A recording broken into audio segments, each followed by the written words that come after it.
The Rules Committee will come to order. This week, Senate Republicans filibustered a continuing resolution that would have raised the debt ceiling.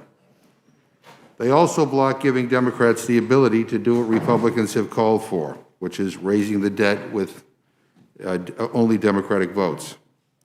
Apparently, they're unwilling to even take yes for an answer. I'm disappointed to see that some members are playing games with the full faith and credit of the United States. We must get this done, and we have to act fast. This isn't about whether you support the president's agenda. This is about paying the bills that we have already racked up, including under the prior Republican president and Republican Congress. Now, many of my colleagues on the other side have acted as though reconciliation is some kind of panacea that will allow us to easily raise the debt ceiling along party lines. Well, let me remind them that there are challenges with that, and it will take time that we do not have. Just yesterday, the Treasury Secretary said that we are likely to hit the debt limit on October 18th, just days from now. So if we want to avoid default quickly, we need to come together and get this done, just as our nation always has. Look, Congress can be a little dysfunctional sometimes, but we've never defaulted in our 200-plus year history.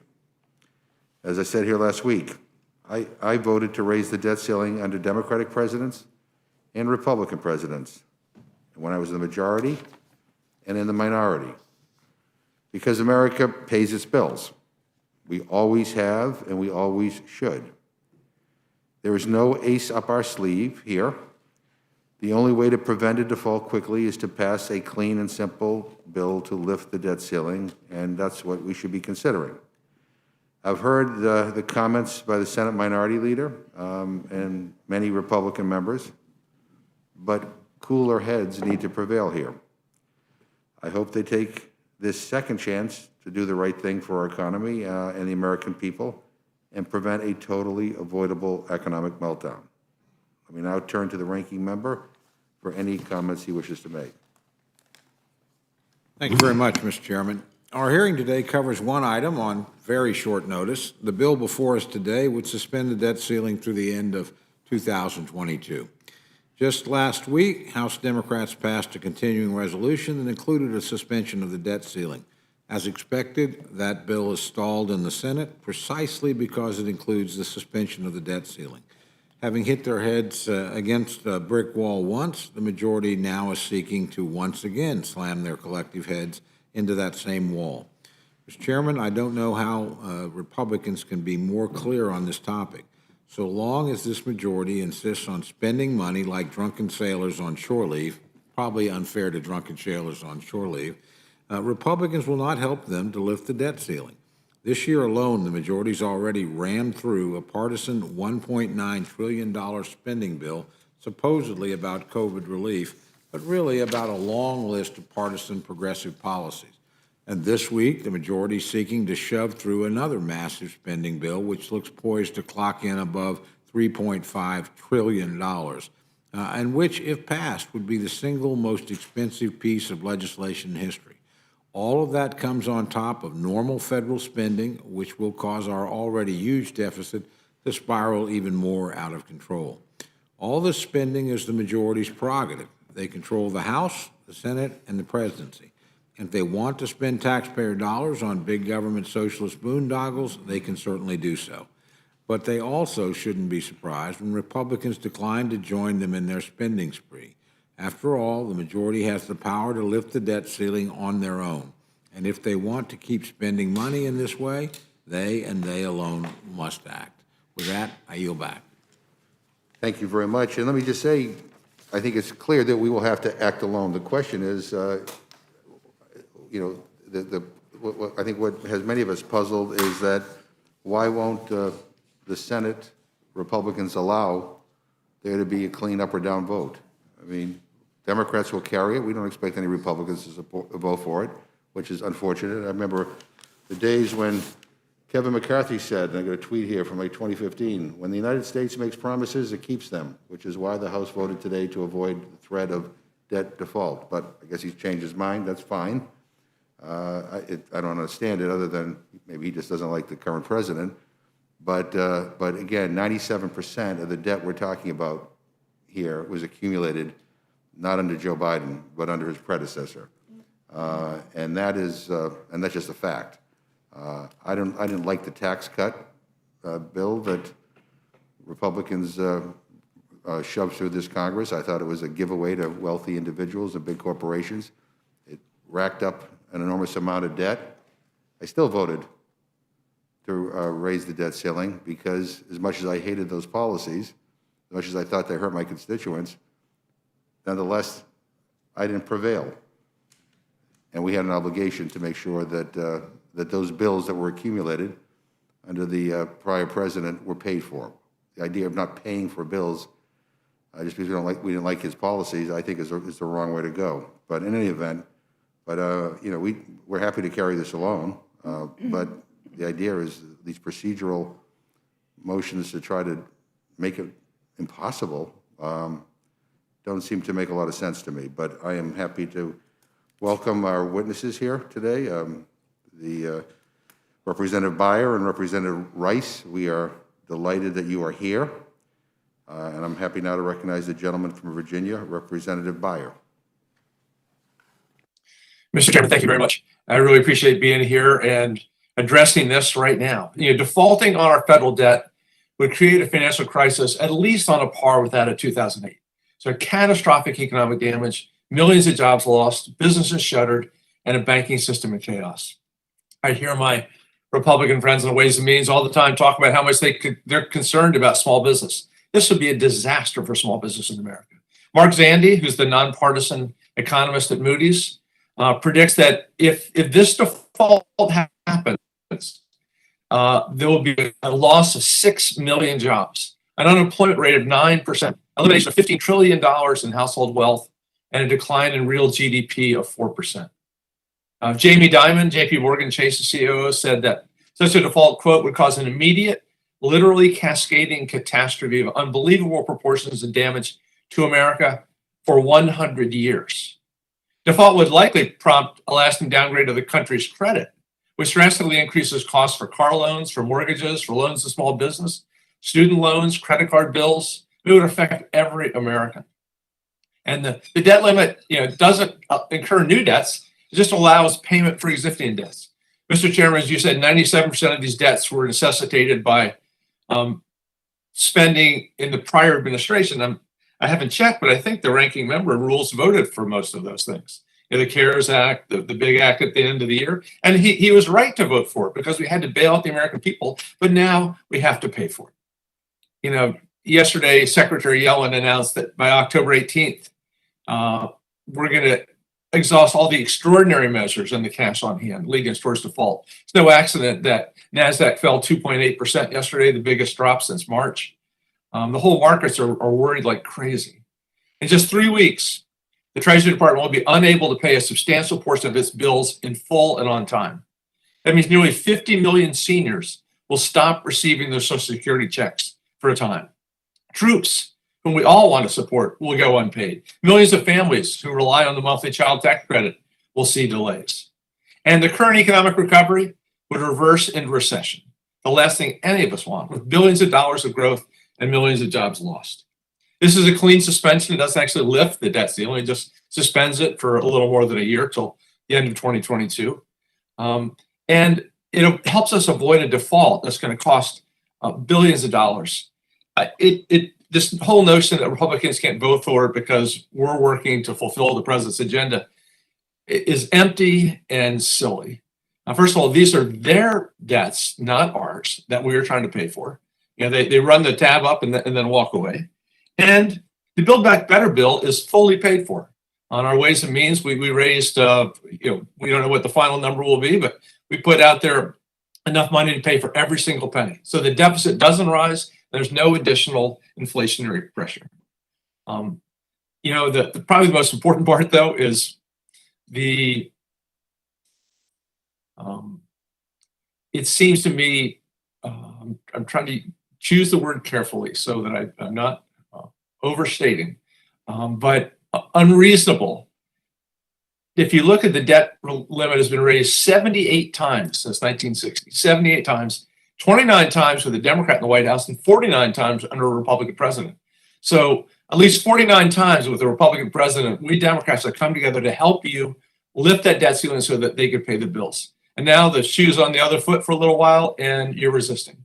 There are long-term consequences to not working together on something that's so important as maintaining the economic growth in this country. And it's extraordinarily disappointing that our Republican friends are in the position they're in now. And I hope that we charge forward and pass this rule today and hopefully pass the legislation later this afternoon.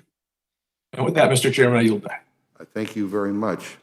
Mr. Rice, welcome.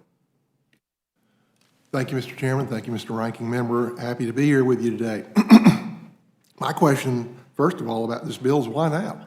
I mean, this has not been a surprise that this is coming up. We've known about this since Mr. Biden's been president. He's been president now for, I guess if you take January out, about 7 months. And why do we wait till the last minute to even bring this up? And it's always been within the control of the Democrats to bring it up and to pass it. We already passed one reconciliation bill in March, could very easily have been included in that. Your decision not to include it in that and to pass it with solely Democratic votes is a mystery to me, other than you want to play a political game. And that game is a dangerous game. It's a dangerous game for our credit of the United States. It's a dangerous game for our retirees, our seniors, and our soldiers. And if those people are hurt by this, if the economy is hurt by this, then that's your choice. I mean, you are the ones who haven't made this a priority, and it's come to fruition. You make this an urgent thing because you don't raise it until just a week or two before the debt ceiling is hit, and then you say, oh, well, now it's an emergency, and Republicans have to come together to help us solve this, and that's just a political game. You could have done this at any time before, and you can do it now. You can attach it to a reconciliation package, and you can pass it without a single Republican vote. And I think the Republicans are entirely justified in questioning this entire process and why the debt ceiling should be raised to the shocking extent that you want to raise it. I mean, when you look at the bill that you passed in March, which was the coronavirus was waning, the economy was heating back up, there were more jobs than there were people to take them, and you decided that you wanted to pass an unnecessary expansion of the entitlement state, and the result was predictable. Inflation and a slowed growth, a slowed economic recovery, and people getting paid not to work. I don't understand the Democrats' desire to have people rely on the government rather than working and making their own future, because if people rely on the government to take care of them, they will always, always live in poverty. And if you look at the cost of that $1.9 trillion American, quote unquote, American Rescue Plan, $1.9 trillion amounts to $5,500 for every man, woman, and child in the country. $5,500 for every man, woman, and child. Now, the way it was sold was, hey, we'll give you a $1,400 check, but don't look at what we're doing with the other $4,100 per man, woman, and child. And guess who's going to pay that back? It's not the adults today. It's their children that are going to pay it back. And they're going to pay it back even if they don't write a check. They're going to pay it back in the form of a government that's less able to respond to future crises and less able to provide opportunity for them and their children and their grandchildren. Now we come this week with a $1.2 trillion infrastructure. That's another $3,600 for every man, woman, and child in this country. And then in the coming weeks, we're talking about a $3.5 trillion, some say $4.5 trillion package, and the cost for that is $13,000. $13,000 for every man, woman, and child in this country. If you add all these up, we're adding over 30% to the accumulated debt of this country since its creation in the first 7 months of the Biden presidency. Gosh, I can't wait to see what's going to happen next year. 30%. We're talking, what, $8 trillion, $7 or $8 trillion in additional debt that we're piling on, in addition to our regular budget deficit that continues to pile on every single day. So Republicans are entirely justified in questioning the raising of this debt ceiling. You know, my belief is, some people say we should just do away with the debt ceiling as a process anyway, that too many political games are being played with it, and clearly the Democrats are playing political games today. They hold the House, they hold the Senate, they hold the presidency. They could pass this in reconciliation, and Republicans could not do anything to stop it, and yet they choose to wait till the last minute, create this emergency, and somehow magically blame Republicans that this is a problem. They could pass it tomorrow through reconciliation if they chose to do it. And Republicans are not going to participate with this exploding debt that is going to stifle our economy once again, just like they did after the financial crisis in 2008. Following the financial crisis, we came through with massive government entitled programs, massive tax increases, and the result was a stagnant economy for 8 years. And at the end of President Obama's second term, 75 or 67% of Americans believed that their children would not have the same future that they did. We responded with the Tax Cuts and Jobs Act that Mr. Chairman was just decrying.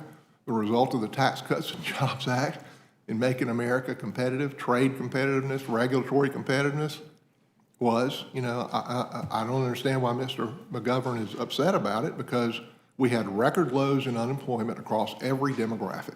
African Americans, Hispanics, women. We had wage growth we hadn't seen in 30 years, sustained 3% wage growth. You know, you talk about income inequality. We were doing something about income inequality. And then we had record low poverty. I represent one of the poorest counties in South Carolina, Marion County. It is the poorest county in South Carolina, 57% African American. When I took office in 2013, under President Obama, the unemployment rate in Marion County, South Carolina was 16.6%. 2 years after the Tax Cuts and Jobs Act, the unemployment rate in Marion County was 3.8%. There's nothing I'm more proud of in Congress than that. I'm so proud of the result of the Tax Cuts and Jobs Act. And the reason we've had this snapback recovery as opposed to what happened after the financial crisis is because you guys hadn't had time to put in a whole lot more entitlement programs and tax increases and regulatory expansion. So I know that you're racing as quickly as you can to get all that done. And if you get it done, the predictable result will be a stagnant economy, less freedom, less opportunity, more people relying on the government. Inflation, all these things are very predictable, and they're already beginning to come true. And if you're successful in getting these additional huge spending packages across the line, you can expect to see more of the same. So, folks, I don't understand really why we're having this argument. There's no reason for it. You could pass this in reconciliation. You know you could pass it in reconciliation. You could have done it in March. You could have done it any time between now and March, and you've chosen to wait until the last 2 weeks and bring this up and say somehow it's the Republicans' fault. That is silly, and the American people will see through it. Thank you. And I yield back. Thank you. Without objection, I ask unanimous consent to insert in the record a letter from 6 former Treasury secretaries asking Congress to act to avoid a default on the U.S. debt. Blaming this on this whole matter on timing is really curious. That's a new argument that I haven't really heard up until recently, so I guess that's fine. Let me ask either of you, I think you began to describe it, Mr. Beyer. Mr. Rice, you're more than happy to answer this as well. Can you describe what defaulting on our debt would do to our economy? You know, how disastrous would a default be? Mr. Chairman, it would be completely disastrous. And we're looking at 9 million jobs lost. We're looking at an enormous reduction in GDP. In fact, a shrinking of GDP. But even more importantly, it would downgrade our credit. And that means that all those loans out there, including the federal governments and all the ones that you and I are paying, the interest rates themselves would skyrocket. My friend, Mr. Rice, talked about inflation. Well, let's look. Everyone's predicting inflation back to 2% next year. You have a short-term thing because of chip shortages and people being out of the airlines and the hotels in the short run. This is not because there's too much money in the economy. In fact, as we've seen again and again and again, there's an enormous amount of cash because corporate profits have been extraordinarily high. One of the things my friend misses, though, is when he says, well, it's $5,500 was what the American Rescue Plan per person. That's a little less than what it was per person for the Tax Cut and Jobs Act, which cycled almost all of that money to the wealthiest people in America. So we're going to compare $5,500 or whatever per bill that's going to cost the American taxpayer. Let's make sure that we differentiate between the money that's actually going to our families, as in the American Rescue Plan, or the money that's going for corporate, for tax buybacks, for share buybacks, for dividends, for unprecedented corporate profits. Mr. Rice, do you agree that defaulting on our obligations would be bad for the country? Absolutely. I think it would be bad for our country, and I don't understand why the Democrat majority in the House, Senate, and presidency hadn't dealt with it already, why they wait till the last 2 weeks and try to make it an emergency and then somehow blame it on Republicans, even though they held every lever of power. And I agree that the Tax Cuts and Jobs Act on paper cost about a little less, actually, than the American Rescue Plan. But look at the difference in the result. And the difference in the result on the Tax That Cuts is and Jobs significant. Act, the result of the Tax Cuts and Jobs Act was record increases in, or decade highs in wage increases, which was lowering income inequality. That is a rallying cry for the Democrats. It led to record lows in unemployment, or decade lows, 50-year lows in unemployment, and record lows for women, African Americans, and Hispanics. The very people that my friends always, try to appeal to and say that they represent. And then it also led to record lows in poverty. Record lows in poverty. How can you say that that is a bad result? And I promise you that it is a fact. It's going to happen. I mean, economists are saying that that if this $3.5 trillion disaster ever actually became law, that it would cost millions of American jobs. You say that, oh gosh, if we default, it'll cost 9 million jobs. I don't know if that's correct, and I don't want to default. And with respect, this hearing is not about what we might do down the road. We haven't passed an infrastructure bill. Well, we have not passed a reconciliation bill. So that's the future. This is about paying. This is about the past. I think Republicans and the majority of the American public are horrified by the debt that is proposed by these bills coming, and that makes this debt ceiling bill a real issue if you're asking for Republican support. But if you want to do these massive expansions of entitlements that the American public doesn't want or need, if you want to do that and you want to massively explode our debt, don't ask us to raise the debt ceiling to accommodate that. But that's the future. I didn't want to do a tax cut that, quite frankly, disproportionately benefited the wealthy and big corporations. That's why I lost. You won that battle. That's why we had record lows in poverty. And then when it came time to raise the debt ceiling, I thought it was my obligation as a responsible legislator, even though I disagreed with Republican priorities, to pay the bills. I thought that was the responsible thing to do. Now, I think, maybe if I knew now what I knew then, I would have been like you said. I didn't like the policy, so I'm not gonna be there. But putting that aside, I think if anybody thinks that only the majority party is responsible for voting to maintain the full faith and credit of the United States, I find that very, very sad. But I certainly voted for debt limit extensions when I was in the minority, despite the fact that I did not share the values of the previous administration in any way, shape, or form.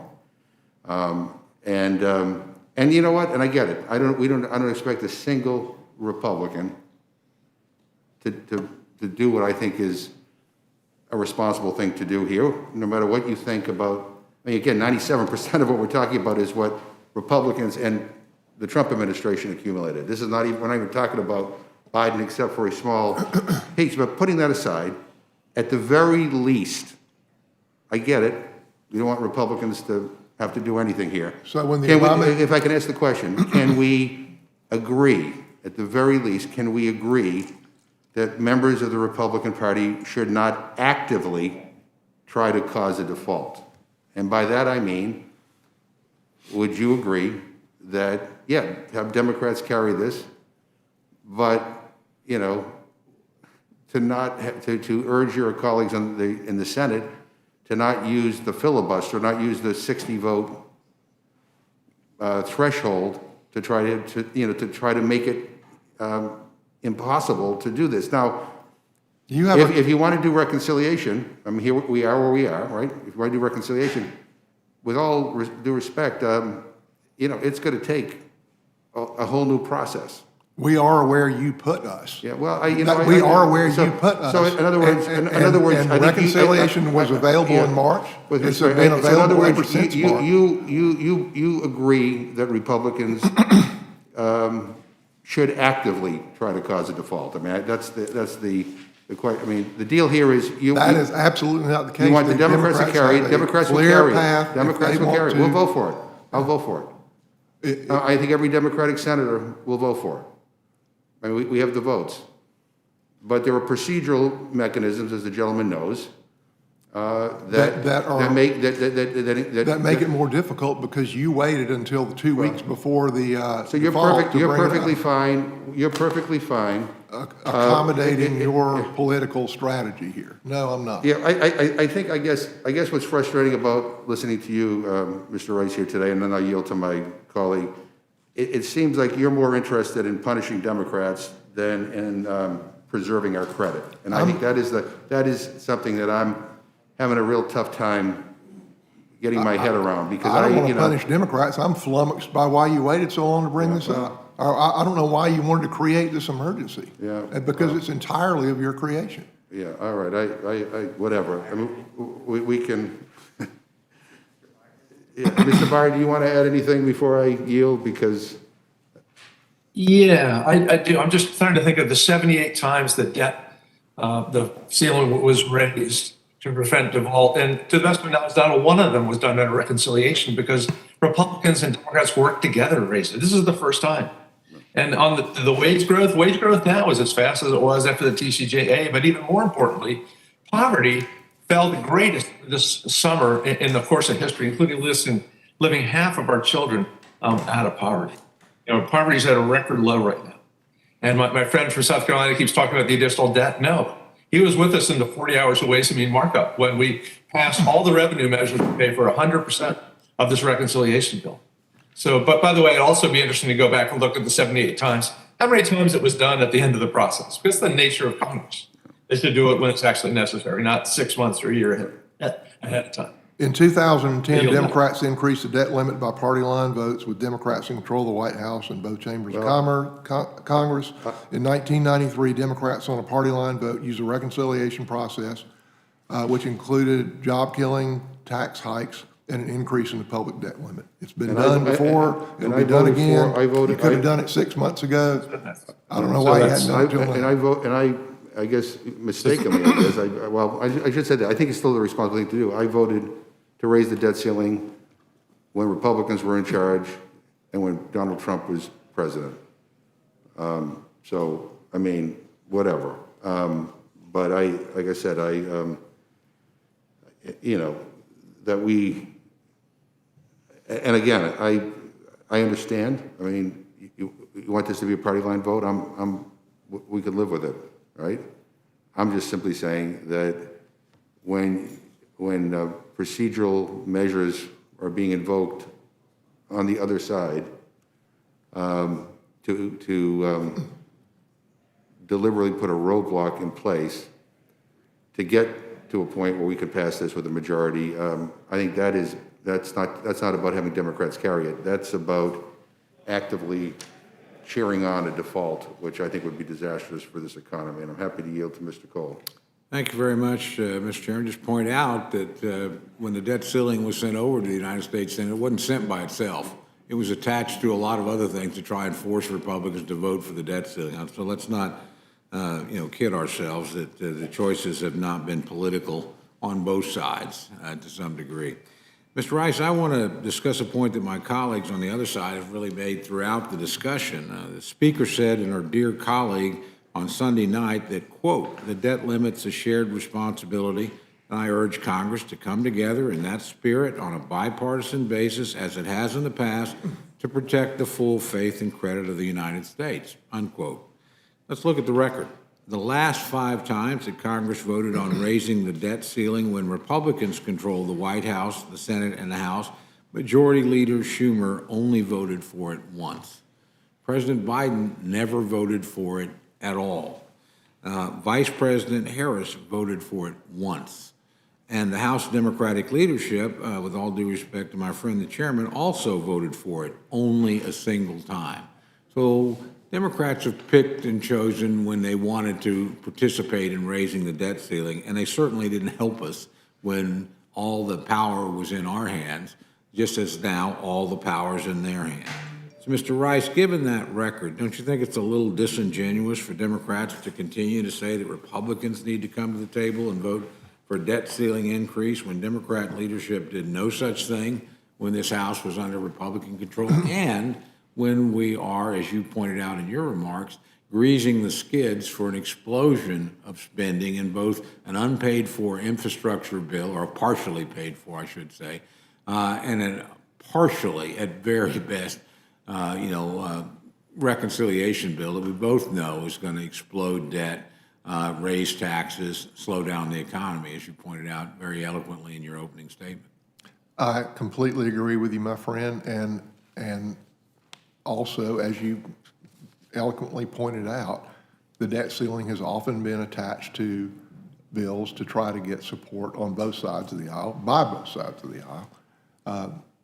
And I don't recall in my 8 years in Congress a time when the debt ceiling limit was, an increase was proposed in the face of this shocking level of increased spending, this shocking expansion of government, this shocking expansion of entitlement programs in an attempt to make Americans reliant on the government, these entitlement programs that the American people don't want or need. Our Constitution, our form of government is based on individual responsibility. We need a social safety net for people who are absolutely in need. But to spend, when you look at these 3 combined programs, the American Rescue Program, this infrastructure package, and the $3.5 trillion massive expansion of entitlements and taxes, $22,000 per American, man, woman, and child. 22,000, and folks, if you think that the government is going to take your 22,000 and either get it in taxes or borrow it in your name and your wife's name and your husband's name or your children's and each of your children's names, and they're going to efficiently use that money to provide these entitlements to you, and you're going to be better off as a result, you're sadly confused. The American people don't want it. They don't need it. If there are areas we can tweak the social safety net to make it more effective, I am all ears. But I believe the debt ceiling is an effective tool for folks in Congress to be deliberate. That's what we're supposed to do. We're supposed to deliberate. And when we reach the debt limit, that should be a time for reflection, for us to sit down and look and say, are we headed in the right direction? Is this where we're supposed to be? Is borrowing more money going to be worthwhile for the American people? And I think that we are staring down the barrel with this startling amount of additional entitlement programs and borrowing and tax increases. And I think the American people, if they understood that we're talking about $22,000 for every man, woman, and child, they would be horrified. and the Democrats want to rip the brakes out of the car and go barreling down the hill, and Republicans justifiably, it's inarguable, it's justifiable that we deliberate these things. We haven't had a single hearing, not a real hearing in any committee that I'm aware of, on any of these. We're just, throw these packages together through leadership and ram them through. We're abdicating our duty. We're committing malpractice, legislative malpractice, in my opinion, by barreling down this hill, throwing all these things forward without any real foundation and borrowing $22,000 for every man, woman, and child. It's a shocking thing, and Republicans are absolutely correct to refuse to participate in this debt ceiling increase. And if the Democrats want to do it, they have a majority, they have all the levers, they can bring it up now. They could have brought it up 3 months ago. They could have passed it in March with their other reconciliation package.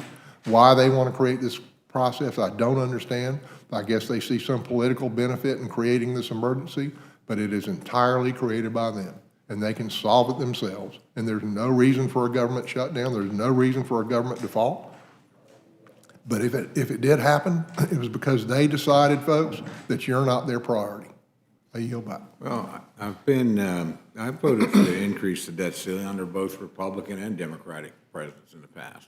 But we've always had some plan or some measure coupled with that would lower the trajectory of the debt or change something. We don't have anything like that on this occasion. There's no effort. It's like reaching your credit card limit and just keeping going, and not changing your spending habits, not thinking maybe I need to do things different. Our debt as a percentage of GDP has continued to rise precipitously from 105% of GDP in 2019 to more than 125% of GDP this year. Are you concerned about raising the debt ceiling without any attempt to control spending? Can you talk about some of the effects from the economy of those countries with excessively high debt to GDP ratios, and have we begun to see these effects in the United States? Oh, absolutely. There have been studies that show that once you reach 90% of GDP, that the growth of the country, the economy, suffers dramatically, and it shaves points off of additional GDP growth. And we have reached that point. We're, I think, now staring at, I believe it's 125% of debt to GDP. So that is a shocking number, and we should be, in every spending bill that we do, we should be looking for ways to curb rather than grow government spending. Washington is addicted on spending, and we have got to take measures to curb it in every aspect of government, rather than these massive growths in entitlement programs and taxes and regulatory policies that these three bills that the Democrats are pushing across the line with no Republican support are doing. And the result of those things, in addition to this massive debt that they're creating, will slow our economy. It's a fact. It happened right after the financial crisis. They responded with massive entitlement programs like Obamacare, massive regulatory growth like Dodd-Frank, and massive tax increases. And the result was a stagnant economy for 8 years that only came out and recovered after the passage of the Tax Cuts and Jobs Act, trade reset, regulatory reset, and the result was prosperity that was felt by every demographic in American society. And I'm very proud of it, and we need to keep it going, but they don't learn. I mean, they are addicted to big government, they're addicted to spending, they're addicted to big taxes, and they're gonna make the same mistake that they made 10 years ago, and the result is gonna, be exactly the same. They will stagnate the economy if they get these bills across the line. Thank you very much. Yield back now, Mayor. Thank you. The ranking member yields. I will recognize myself for brief comments. First of all, I want to thank both of our presenters, Mr. Baer, Mr. Rice, for being with us today. Just yesterday, we heard the news that we have less than 3 weeks to increase the debt limit before an economic catastrophe hits our nation. Now, I've gone to some pretty rough financial times in my life. Losing my home to a devastating fire, where I lost everything that I own, having to check into a hotel with nothing but the clothes that I had on. One of my sons was barefoot, and the other one did not have a shirt on. They escaped. We've all escaped with what we had. Very, very difficult time. But I never once defaulted on my debt. Not once. I paid my bills because that was the right thing to do. Then I was elected to the state legislature. And the previous legislatures had spent, a lot of money. And maxed out our credit cards, for lack of a better word. And there we were, facing a shutdown. And unsurprisingly, but surprisingly for me at that time, my Republican colleagues refused to pass a budget that would allow us to borrow. So the California government was shut down for 6 months. There again, I was barely into my home that I had just lost to a fire. I had not even recovered from that financial crisis. But there I was again, facing no paycheck for 6 months. Did not get paid. I had to do what I had to do to continue to pay my bills, which meant that I had to take a loan from my credit union every month to pay my Bank of America mortgage. That's what I had to do. Luckily for me, I had good credit, good enough that my credit union would give me that money. And when we finally, the voters in California, decided to give us the power to vote to approve a budget by a simple majority, 50+1, and decided to remove many of the Republican obstacles, we were able to pass a budget, to balance a budget. We had to make some really, really tough choices and reduce spending. Absolutely, we did. We did that. But I was able to pay back also immediately 6 months of debt that I had incurred while doing my job, while I was not getting paid. So, lucky for us in California, we went from a $15 billion deficit. And when I left the legislature as a state senator to come to Congress, we left a $2 billion surplus. Because we reined in spending, and we actually invested in the working poor to ensure that we gave them an opportunity to raise themselves, raise their children. So here we are. We need to give the Treasury Department the authority to pay our bills. We don't get to walk away from our responsibility. The federal government can't file bankruptcy. And unfortunately, the bankruptcy laws were changed also in 2005. Even if we were to compare the federal government to an individual, 2005, Republicans said, updated the bankruptcy laws because they did not feel that people should go out and what they felt that people were going out and charging their credit cards purposely, spending all this money so then they can later go on and file bankruptcy. And 2 members that are sitting right here voted for that. So it was not good enough for your constituents to file bankruptcy when they get into financial trouble because they lost their job, because they did not have insurance, because this was before the Affordable Care Act, and they had massive medical bills. No, you denied them the opportunity to file bankruptcy Because how dare them not pay their rent? Well, how dare us not pay our bills? Your bills. Remember the tax scam where we thought it was good enough to give the 1% a tax break because they deserved it? Well, here we are. If they deserve to get a tax break, then every government employee, veteran, and every soldier that is out there fighting for our freedoms at home and abroad deserves to continue to get paid. This is not a choice. I didn't like the tax scam. I did not vote on that bill. This is not a choice that we have before us to go back and debate legislation of the past.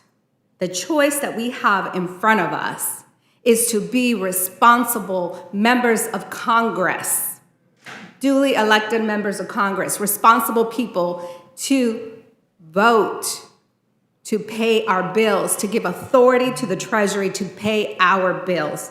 That's what this is all about.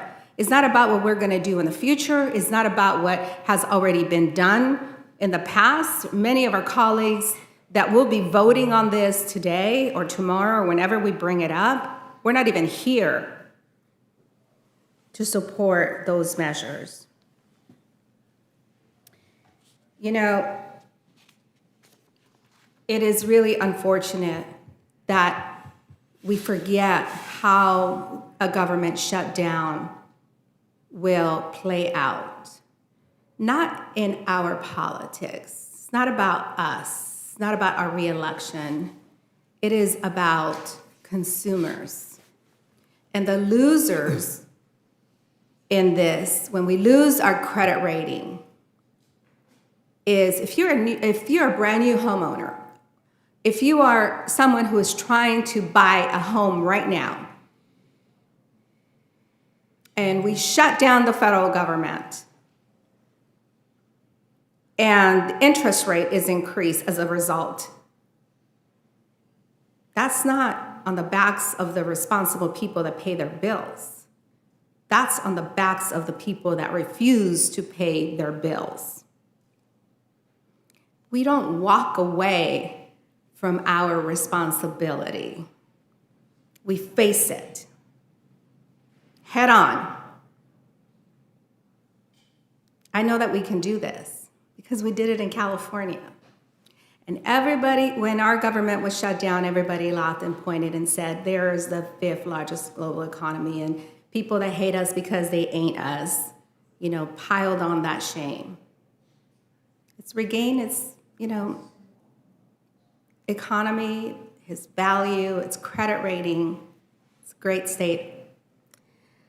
I will urge my colleagues to support this, whether you like the tax scam that was passed or not. It's not about the tax scam. It's not about previous expense.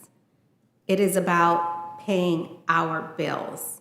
It's our responsibility. And with that, I'm going to yield to Mr. Burgess for his comments. Thank you. Mr. Rice didn't intend to relitigate the 2017 Tax Cut and Jobs Act, but it does seem like it's been the object of some discussion.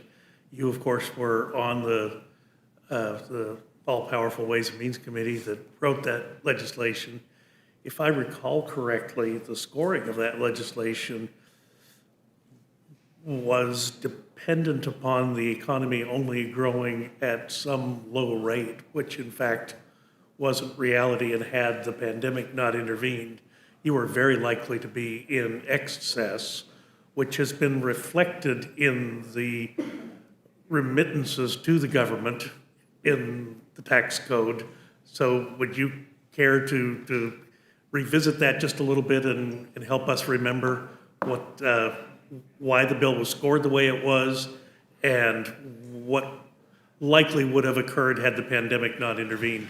Excuse me, Mr. Burgess, you're exactly correct that I don't remember the exact numbers, but it was in the low 2% assumption on GDP growth And our belief was that if we passed the law, that in addition to the benefits that played out in terms of the lowest poverty ever, the lowest unemployment for a lot of groups that had suffered from income inequality in the past, that the fastest wage growth and so forth, that the economy would grow more quickly, and that did play out. And I think it only had to go up by about 0.5% over the projections, and the bill would have paid for itself. Had coronavirus not intervened, I believe it would have paid for itself. But that's crystal ball.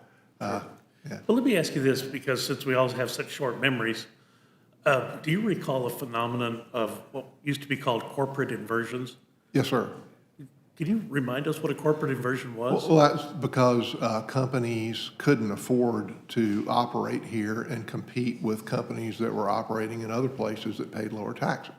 So I would routinely, when we had hearings on the Tax Cuts and Jobs Act, which we hadn't had any hearings on any of these massive spending programs that the Democrats have proposed here, no hearings. But when we would have hearings on the Tax Cuts and Jobs Act and have economists in front of us, I would ask them, if you have a company that operates in America paying 35% and another company that operates in Ireland paying 13%, and they make exactly the same product, they compete for the same materials, and they compete for the same customers worldwide, can you tell me the result of that? And the answer was uniformly that the American company would either go bankrupt or get bought by the Irish company. And, there were 4,700, I believe is the correct number, inversions in the 10 years prior to the Tax Cuts and Jobs Act, and there have been 0 since then, 0. And what is fascinating to me about this whole process, and a reason why this debt ceiling debate is very, very good, because we can reflect on these things and we can point out where we've come from and where we're headed. But coming out of the financial crisis, we should have had a very sharp snapback. But we didn't. Why didn't we? Because we grew taxes, we threw regulations that smothered the economy, and we had massive entitlement program expansion. And we smothered the economy for 8 years, and the American public was frustrated. When Republicans took control and we lowered regulation, cut taxes, trade policy, and so forth, the result was entirely predictable. Now, and people prospered. And had we not had the coronavirus, it would have continued. And our recovery coming out of the coronavirus has been very, very sharply up. The reason is because we haven't had this massive expansion of entitlements, massive tax increases, massive regulatory expansion yet. Until now. Yet. And when they do it, we don't learn, right? Because we did it right after the financial crisis. We stifled the economy for 10 years. We undid it, and the economy recovered. Now we're just hell-bent for glory. We want to go back and raise taxes again, raise regulations again, and let's go ahead and create these entitlement programs that the American people don't want or need yet. But now when they stifle the economy, we probably will need some of these entitlement programs because they're going to take the jobs away from the very people that they're saying they're trying to help. Well, that's why I made the point about corporate inversions, because we've all seen them close to either in our districts or close to our districts. I remember a company that made oriented strand board in East Texas, and they closed, and I don't remember how many thousand employees are suddenly on the streets looking for work. And that's a stark figure to go from, what did you say, 4,700 to 0. I hope people remember that affects real folks who are our neighbors and our constituents when their job goes overseas, because now our companies cannot compete with the tax rates of other companies that, oh, by the way, are probably heavily subsidized by their governments as well. So, we can say a lot of things about capital. I believe in investment in capital, but you and I know capital is not courageous. And if you beat it up too bad, it'll go somewhere else. It's not proud of. You don't like me here, I'll go over there. But I do want people to remember that the corporate inversion, which was so damaging in our country, went away because of the work, the value of the work in your committee and we should be grateful for My that. friend, I represent a primarily rural district in South Carolina. I have the part of the coast. I have Myrtle Beach and Georgetown counties and a lot of tourism there, but you go 5 miles inland, it's very rural and very poor. And Marion County, 57% African-American, poorest county in the state. Dillon and Marlboro, three of the 10 poorest in the state, majority African-American. And they were textiles and tobacco. Textiles and tobacco and until the 80s. And the last time we did tax reform, we were competitive in 1986, and then we sat on our hands and watched the world pass us by and didn't do anything about it. And it's predictable what happened with the inversions and all that type of thing. Well, as I said, when I took office in 2013, January 2013, the unemployment rate in Marion County was 16.6%. Those people didn't have a chance. They didn't have a chance. We have entitlement programs for you, but man, you live on the government entitlement programs, you're gonna live in poverty. That's just it. We come in and we pass trade reform, regulatory reform, tax reform, and within 2 years, the unemployment rate in Marion County was 3.8%. It was a combination of juicing the national economy and the Dillon Inland Port infrastructure. Makes the country competitive. And I couldn't believe it. It was a huge success story, and I'm more proud of that than anything I've done in Congress. And it just breaks my heart to see that these guys are just determined to make the same mistake they made 10 years ago and to stifle our economy once again. Well, you've made another point, and I just think it is so important that it needs, I realize that half of America is probably riveted on the C-SPAN channel on the Rules Committee this morning. Actually, I wish that were the case. I wish people were paying attention to what we're doing up here. Yeah. But you did the Tax Cut and Jobs Act, passed on a party line vote, passed on the reconciliation, I get all that, but you did have some hearings. You did some work leading up to Oh, it. absolutely, It didn't just spring from the speaker's head and come to the floor of the House. We worked for a year before we passed, or over a year before we passed that. And then the other thing is, I am fortunate, I use that word in quotation marks, but I am fortunate to serve on the Committee on Energy and Commerce, one of the principal authorizing committees that's not Ways and Means. I serve on the Budget Committee for reasons I don't understand, and I serve on the Rules Committee. So I get to see this bill probably more than any other member of Congress, the reconciliation bill.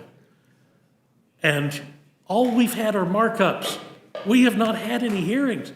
Nobody knows what's in this thing. Nobody can tell you, but we've got to expand the debt limit till December of 2022 so we can pass this bill that hasn't even been written yet. We're not even putting a number on the increase in the debt limit. Well, and that was going to be my other point. Yeah. When you put it just at a calendar date and not a number, who knows where that needle's going to stop spinning?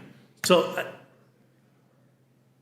this debt limit, expansion of this debt limit with no upper margin, with no chance to revisit it until December of 2022, paves the way for the spending bill that is quickly going to follow, that they say is $3.5 trillion, but I'm here to tell you, I've never marked up a bill in the Budget Committee that doesn't have a CBO score. We've marked up bills in our authorizing committee without a CBO score, because our speaker then said, we got to do this. But you didn't go to the Budget Committee with a budget reconciliation bill where you didn't have a score or an opinion from the Congressional Budget Office. This was nuts. We marked this bill up in the middle of the night, Saturday night, on a Zoom call. It seems to me that's the opposite of responsibility. Mrs. Torres was calling for us to be responsible. This is what we're doing here with no hearings and creating this emergency that didn't need to exist for political purposes is wholly irresponsible. It is embarrassing that the Democratic majority would allow the country to come to this point.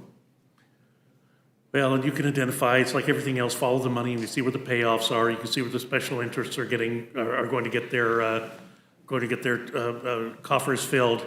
But this is not the way to run the People's House. This is not the way to run the all-powerful Rules Committee, to bring a bill like this up literally on a moment's notice with the type of implications that this bill has.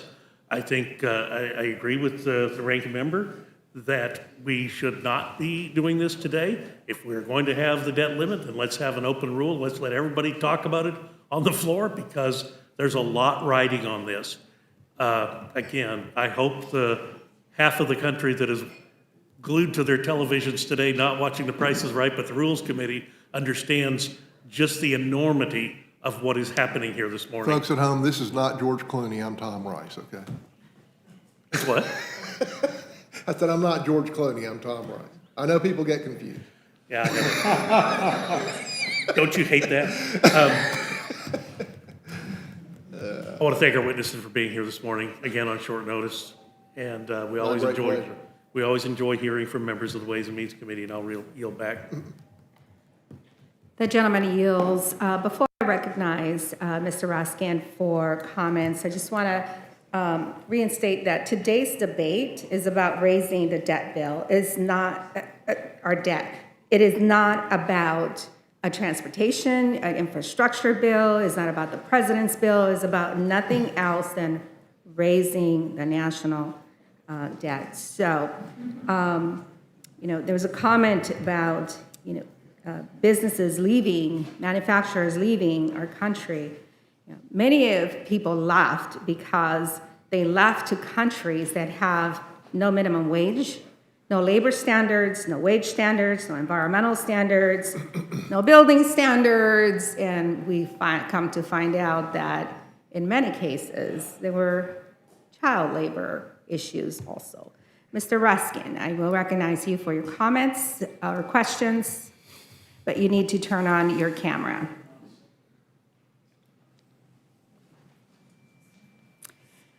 Okay, I'm going to move on to Ms. Scanlon.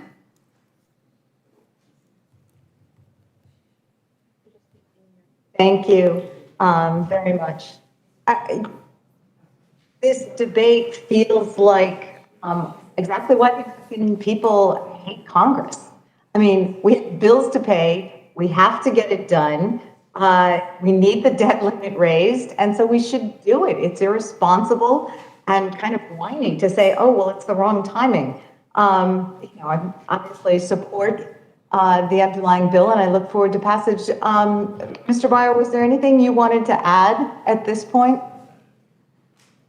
Yeah, thank you, Congresswoman Scanlon. I'm trying to resist all the misstatements, all the record that needs to be corrected, especially the irresponsible part. Because if you think about it, what my Republican friends are saying is that this problem needs to be fixed. I just don't want to help fix it.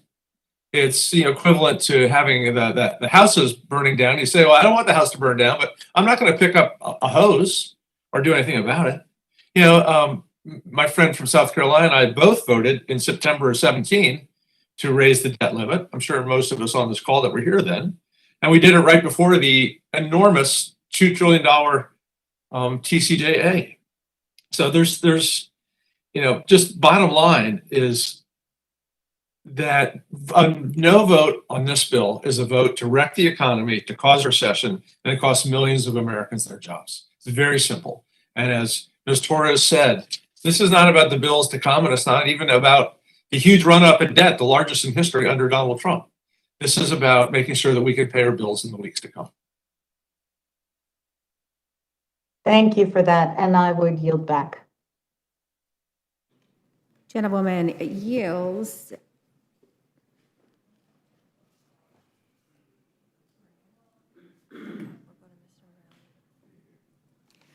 Okay. Mr. Morelli, you're recognized. Well, thanks so much, Madam Chair. Thanks to Mr. Byer. Thank you for being here, Mr. Price, and appreciate all the comments that have made. I'll be relatively brief. I used to love as a kid magic shows. I don't know much about them. I certainly don't know the business. I loved, sort of suspending disbelief and watching all the stuff that went on.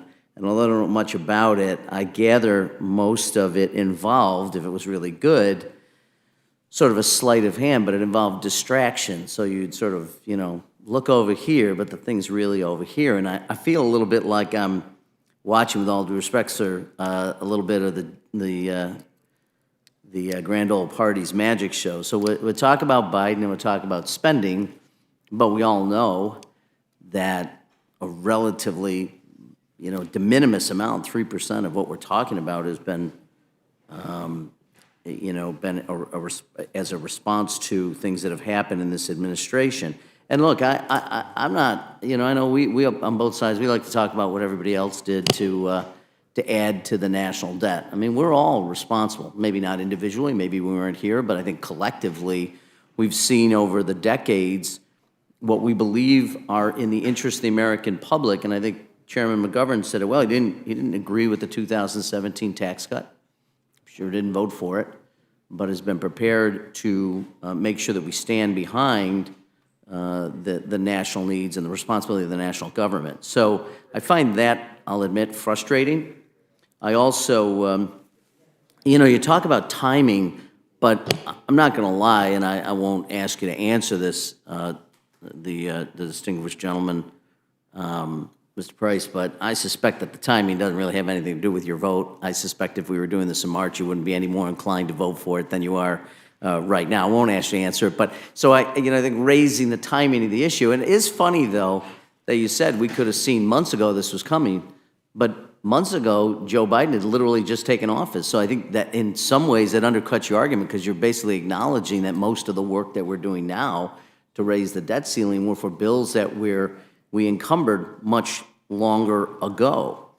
I also, I always do find it a little interesting to talk about. I mean, I know people use the word socialism a lot. We were talking about earlier, there was a conversation about sort of, creating a new federal program, and one of the leading Republicans at the time said one of the traditional methods of imposing socialism has been by way of medicine. And if the bill before the Congress passes, one of these days you and I are going to spend our sunset years telling our children and our children's children what it once was like in America when men were free. And that was Ronald Reagan talking about the Medicare program. It's sort of funny. Mr. Smith in Missouri, the ranking member of the Budget Committee, was here just a few weeks ago going on and on about how Democrats were destroying this sacred program, Medicare. So, I just find it, again, I know we're all, we all have jobs to do here, and we all have positions to take, and we all have things that we believe in. I don't dispute at all what I think are heartfelt beliefs of yours about the role of government. But I think we do raise a lot of red flags sometimes as part of that magic show to distract and to say, well, it's all this, it's all that, when it's not that. It's not about the Biden administration. It's not about the timing, frankly, because I don't think that would have changed your vote. And frankly, I also think we're prepared. You're right. This is going to be clearly is going to fall to the Democrats to be obligated to do this. I think that's unfortunate because effectively I'm going to vote in the next several days to raise the debt limit on things that President Trump did, probably some things that President Obama did. I'm okay with that because I analogize this to even, we always talk about these things in broad terms. This, to me, if I came home one day and said to my wife, I bought a fitness, thing, we're gonna put in the basement, it's great, it only cost me a couple $1,000s, she'd probably look at me like I had two heads. But I suspect when the bill came due, she'd write the check because she, hey, okay, that's what we did. If she goes out and buys something I think isn't necessarily essential to the household, guess what? I'm gonna pay the bill. Because that's what we do. So even in our households, we may not agree, but we certainly aren't going to go bankrupt, or we're not going to declare to our debtors, we're not paying you, because on reflection, I don't think my wife or my son or my brother or whoever it is made the right decision. Okay, that's part of what we do. So this magic show, I feel, is a little bit like you've got the campaign literature written, the TV commercials done, and so now you just have to make sure that it comes true. Or that you make sure you're not a part of doing this. And the sad thing for me, I'll say is ultimately, and I mentioned this I think the last time we talked about this here, is the fundamental need for us as a nation to do this. This again, and I think Mr. McGovern, the chairman, said this well, a lot of things that he has disagreed with in the past that didn't agree with the policy, didn't agree with, rolling up debt, but is prepared to make sure the United States government stands behind its debt and its commitments. And look, people believed back in 2017, I wasn't here, that borrowing money to give to corporate interests and others because honestly they felt at the time that was going to generate a better economy. Okay, I don't agree. I think history has shown us that didn't happen, actually. And it didn't pay for itself like it was pledged to be. And we believed that borrowing money to do that at a time when the economy was already doing very well was not necessary, and there were many economists that agreed with us. That doesn't even matter in my mind for what we're doing right here, what we're doing today, right now. And you're free, and you're clearly going to vote against reconciliation or the infrastructure. I don't know. I mean, you'll make a decision in your heart about what you think is right about the direction of the country. But what I would hope is that none of us, despite our differences about the direction, whether we're in the minority, the majority, is that we stand for the full faith and credit of the United States government. That's what binds us together, not as Democrats, not as Republicans, but as Americans, and as responsible American leaders who have to make the decision. So we know for sure that failure to extend the debt limit will have catastrophic consequences that are global in nature, not just going to affect your district, they're not going to affect Rochester, New York, they're going to affect the world economy. And I think you know in your heart of hearts we can't do that. We're not going to that's not going to happen. But the argument you're making, which I find frustrating, and I hate to point to you, but you're the only one here, and you've chosen to be here, so I guess that's part of the equation here. But that it just troubles me that if in the future we're going to say, well, it's a Republican in the White House, Republican majority in the House, Republican majority in the Senate, no matter what else happens, that's their obligation. But that's not how this is supposed to work. We're all here. We all take the same oath. We all have the same government to protect. We have the same country to protect. And I know in your heart you know that. And so I think this should not, must not, cannot be the precedent we set for the future, that we'll only vote to raise the debt limit or to do the other hard things when our party's in power. And when it's not, we're going to step aside that responsibility and lay it at the feet of the other party because it's the political interest. And I think this is a decision that we need to put the national interest before our political interest. And with that, I'm pleased to yield back, Mr. Chairman. I think you wanted to respond. I mean, I don't want the government to default, and I've voted in the past to prevent the government from default. But this is what we're doing here is truly unprecedented. And I think the purpose of the debt limit is to make us stop and reflect on what we're doing. And the level of spending here is unprecedented. I mean, if you look at the $7 trillion plus in these various reconciliation plans that you're talking about, if you look at the normal budget of the United States, which is over $4 trillion a year, you're talking about $11 trillion that you guys want to spend. $11 trillion. That's almost half of all our prior accumulated debt in 250 years of the existence of the country. And you think that we should say, oh, yeah, you're right, we should just extend the debt limit without talking. And there hadn't been, and the shocking thing about that is there hasn't been a single hearing on any of it. None of it. You just want to ram it through and expect us to say, oh, yeah, you're right, we should just raise the debt ceiling and not question it. That's insane. No, absolutely not. I think we're doing entirely the responsible thing, and you could have handled this. You hold every lever of power, and then you turn around and blame us because you hadn't done it before now? That's crazy. Come on, the American people see through that. Well, actually, I appreciate that. I'm not blaming you. You're going to vote no. I understand it. I think what troubles me isn't so much that, it's the precedent we're setting that we're going to say we're only going to stand behind the United States government and pay its bills when it's in our political interest, not in the national interest. And respectfully, I would say this too, that we're prepared to do pay-fors for most of this. People keep saying that the amount of money that we expect to spend, which doesn't have anything to do with the bill in front of us or raising the debt limit on our past obligations, isn't paid for. But we're desperately trying to make sure that it's paid for. So that doesn't add to the national debt. I was here in the NDAA, and we did an amendment to increase spending in the defense side by $25 billion. Now Someone said, hey, this might add to the debt, $25 billion, a lot to put on our children. Okay. So we will pay for it. You're going to vote. Yeah. And by the way, use your voice to argue against reconciliation. Use it to argue against infrastructure. Use it to do all the things that you're doing. But don't on this, it seems to me. Don't use this moment to make that argument, which is largely a political argument, and I think it's a legitimate one. You're free to make your political arguments, and I am too.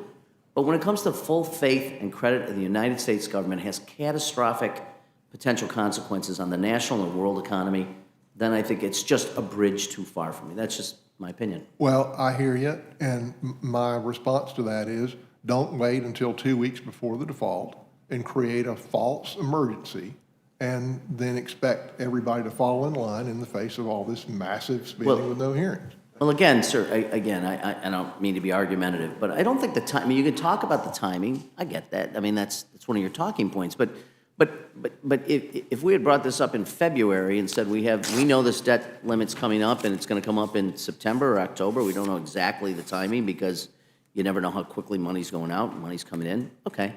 But we'll do it now because we think that's the prudent thing to do. We could have done that, maybe we should have done that. I suspect, and I'll let you, I said before I wasn't gonna put you on the spot, it wasn't gonna change your vote on this.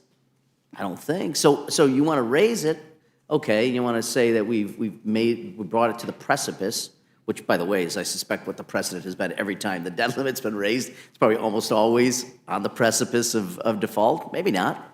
I'm not a historian on the debt limit being raised. But all I'm saying is, so why raise that issue when that really doesn't in any way complicate this for you? You were going to vote no anyway. Maybe for all the reason, maybe, But all I'm saying is that's part of what I feel is like a magic show going on. This is a distraction. It's a narrow issue, and I think we're bringing in, which on many things we do, but the vast majority of those things don't involve the full faith and credit of the United States government. So thank you for your time. I yield back. Thank you. The gentleman yields back. By the way, that fitness equipment that costs several $1,000s that your wife has to pay for, they make good coat racks if you don't use it. So, Ms. Fishbach. Thank you, Mr. Chair, and thank you I had to step out to look into another committee quickly, since schedules are tight right now. But first of all, I would like to associate myself with the remarks of Ranking Member Cole and Ranking Member Rice. I think that there's some real concerns about how we're handling this right now, and so I appreciate Mr. Rice's input on this. But I also, Mr. Burgess had mentioned the December 17th, 2022 date. And I think, Mr. Rice, then you started talking about there's no limit on the amount of money.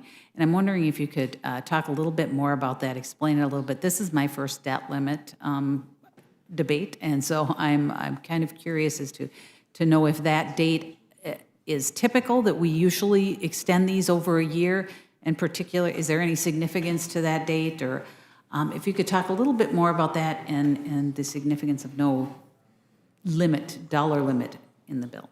Thank you, Mrs. Fishback. I am no scholar on the debt limit other than to say when I got here 8 years ago that the debt limit, when it was raised, it was by a specific amount of money. And that only in recent times have we put up debt limit extensions that they were based on dates and not specific amounts of money. And again, I think that is particularly horrifying in this circumstance where we're talking about these massive spending bills that, this is not a secret, and we've had markups but no hearings on these. The details are still being ironed out, and yet we're being asked here to support a debt limit increase with no amount. I think that is a completely irresponsible way to govern. My history professionally is I'm a CPA and a tax lawyer, and if I had seen one of my clients doing anything equivalent, I would have said that they were irresponsible. And to manage the United States government in a fashion where we're barreling into these massive programs that we don't know what they're going to cost. There's no official projection for a lot of the details hadn't been finished, and that we're being asked here simply to write a blank check, to hand over a blank check and say spend whatever it costs, is ludicrous. And I could never support that. I could never look my constituents in the face and support that. It is completely irresponsible. And thank you, Ms. Rice. I guess I'm just concerned that we're extending this over a year. And particularly, I think everybody would know here that it's after the next election. And I think that it signals to me that the majority has no intention of addressing any kind of debt or doing anything like that, given the, over a year timeline they're giving themselves. But, and given that the Democrats are in control right now, and you mentioned that, do the Democrats, actually have the time to amend the reconciliation bill to allow for the increase in the debt limit and then, allow it to be considered? Because if they put it on the reconciliation, then do they have time to have it considered in the Senate? Of course they do. They don't want to. It would rush the process, but they could have done it before now. This is an entirely created crisis. It could have been dealt with in the March bill, the American Rescue Reconciliation Plan. It could have been dealt with at any time between now and March, and they choose to wait until the last minute. Ms. Torres said earlier, well, we just heard about this 2 weeks ago. My goodness, if you're in control of every branch in the government and you didn't foresee this coming, something is terribly, terribly wrong. No, this is entirely predictable, and they chose, for whatever political reason, to make this into a crisis. And somehow, when they control every lever of power, to try to blame it on the Republicans, and the American people are not going to buy it. And Mr. Rice, I guess the simple thing is that they do have the ability, they have the time to do it, they have the time to do it without Republicans, but they choose to do it this way and blame Republicans. So, and with that, Mr. Chair, I yield back. Thank you. Before I yield to Mr. DeSagne, can I just say it's really refreshing to hear Republicans talk about the debt when for the previous administration nobody would even acknowledge that it was an issue. And if I remember, I was here when the tax cut was rammed through the Congress. They were not paid for. Added $2 trillion to the debt, and nobody talked about it. And yet, when it came time to raise the debt ceiling, there was a bipartisan vote to do so. So it's really, you ate the meal, but you don't want to pay the bill. I get it, but it's a little hard to hear these arguments about the debt when it didn't matter for the last 4 years. And I think, those of us who supported increasing the debt ceiling under the last administration did so not because we approved of the policies, but we felt that the bills were accumulated and we had to pay for them. And as Mr. Morelli pointed out, I have no idea what a reconciliation package will look like. I can tell you that every effort is being made to pay for it, which the tax cuts weren't paid for, but we are trying to pay for it. We'll see, but that even hasn't been approved, nor has a bipartisan infrastructure bill been approved. To the best of my knowledge, unless I missed the vote. Mr. Chairman, Yeah. if you'll Gentleman yield for a from moment. Texas. Right, we don't have a reconciliation bill, and yet we've marked it up in multiple committees of jurisdiction and the Committee on the Budget. And you're going to get it next, but we don't have the bill. So good luck. Yeah, well, as the gentleman knows that, nothing becomes law until the House and the Senate pass it and the President signs it. So, but we could speculate all we want about the future, but what we're talking about are the bills that you voted to accumulate. And If I could respond on the Tax Cuts and Jobs Act, I know the CBO score was for, that it wasn't completely paid for, but that was based on a GDP growth rate that I thought was unrealistically low, and I believed then, and I believe now, that had we not had coronavirus, it would have paid for itself. well, we do know that the tax cut bill added significantly to our debt. And yet, and by the way, a lot of the spending that under the previous administration in various ways added to our debt, and most of them, I mean, I didn't vote for, most of them, my friends here voted for. Ms. Fishback wasn't here yet, so I can't blame you for that. That's right. Right, but the bottom line is, you know, I mean, come on, I mean, whatever. All right, Mr. Desagne. Thank you, Mr. Chairman. I know all of you want about California, but I just want to associate myself with my colleague and my former colleague in the state Senate in California and the experience we had. And I do think it's analogous all those years ago. The Constitution, as Representative Torres said, that, and this analogy to me relates to Mr. Rice's comments about the levers of power. In that instance, the state constitution at that time said that you had to have a supermajority to get our budget passed. And when the Republicans refused to give us the 5 votes in both houses, things started going very badly. Credit was the best in the country and started to drop. Courageously, 5 Republicans joined us and passed that just before when we were going off the cliff. And then, as Ms. Torres said, the voters responded by changing that supermajority. So that, I think, is analogous to the levers of power in the Congress right now. And so as long as we're talking about different policy issues, I do think there's obviously strategically and politically, I will acknowledge that, a connection. Having said that, since Mr. Morelli and I like to talk about old movies and date ourselves, when we talk about political purity in Congress, I just am reminded of the great scene in Casablanca where Claude Rains and Humphrey Bogart I'm dating myself, were walking along. Rains said, "Gambling in Casablanca? I'm shocked. Of course there's politics here. Let's be honest about it. No party has purity on that. I think the speaker has been very upfront about what her desires are. But what we have right here is what we have in front of us. And I think it's irresponsible, personally, to not vote for what's in front of us right now. We can argue about those other issues as they come in front of us. We can argue about process. I respect those arguments. But what's in front of us, given the dangers this poses to the American economy and the public, is what's in front of us. And I hope that some of our Republican colleagues join us in voting for this. Thank you, Mr. Chairman. I yield back.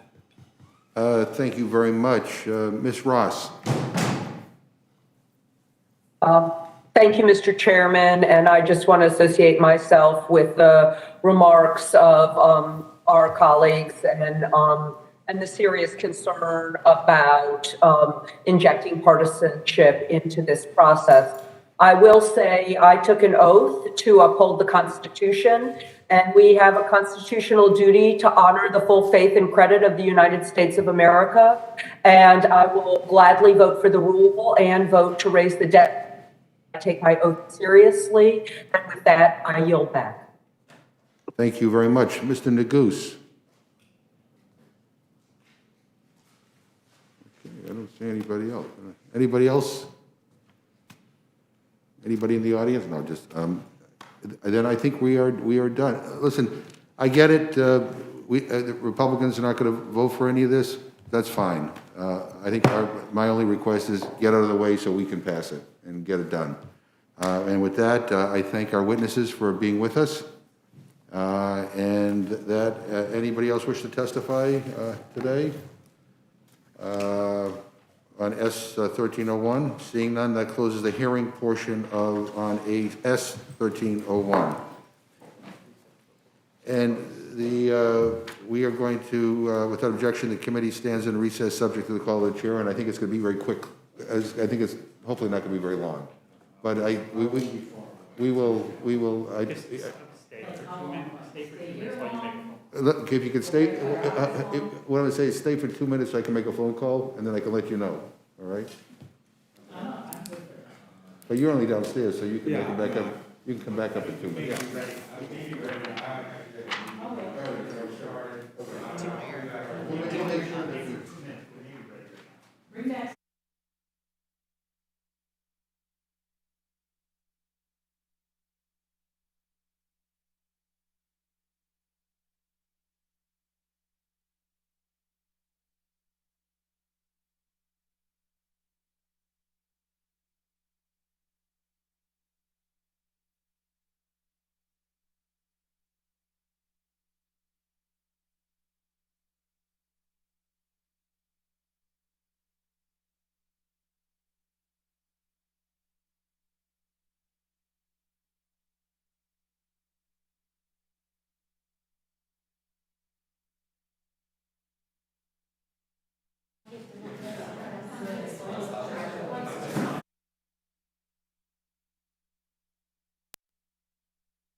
Okay, Rules Committee will come to order. At this time, the chair will entertain a motion from the distinguished gentlewoman from California, Ms. Torres. Mr. Chairman, I move the committee grant S 1301, the Promoting Physical Activity for Americans Act, a closed rule. The rule provides 1 hour of debate equally divided and controlled by the chair and ranking minority member of the Committee on Ways and Means or their respective designees. The rule waives all points of order against consideration of the bill. The rule provides that an amendment in the nature of a substitute consisting of the text of Rules Committee Print 117-16 shall be considered as adopted, and the bill as amended shall be considered as read. The rule waives all points of order against provisions in the bill as amended. Finally, the rule provides one motion to recommit. You heard the motion from the gentleman from California. Is there any amendment or discussion? Mr. Cole? No. Okay. So, hearing none, the question is now on the motion offered by the gentleman from California. All those in favor will say aye. Aye. All those opposed, no. Aye. In the opinion of the chair, the ayes have it, and the motion is agreed to. Recorded vote has been requested. The clerk will call the roll. Mrs. Torres? Aye. Mrs. Torres, aye. Mr. Perlmutter? Aye. Mr. Perlmutter, aye. Mr. Raskin? Aye. Mr. Raskin, aye. Ms. Scanlon? Aye. Ms. Scanlon, aye. Mr. Morelli? Aye. Mr. Morelli, aye. Mr. DeSaulnier? Ms. Ross? Aye. Ms. Ross, aye. Mr. Nagus? Mr. Cole? No. Mr. Cole, no. Mr. Burgess? No. Mr. Burgess, no. Mr. Rushenthaler? Mrs. Fishbach? No. Mr. Chairman? Aye. Clerk, report the total. 7 ayes, 3 nays. The motion is agreed to, and I'm carrying this for us. Okay, I'll see you on the floor. Okay. Without objection, the committee is adjourned.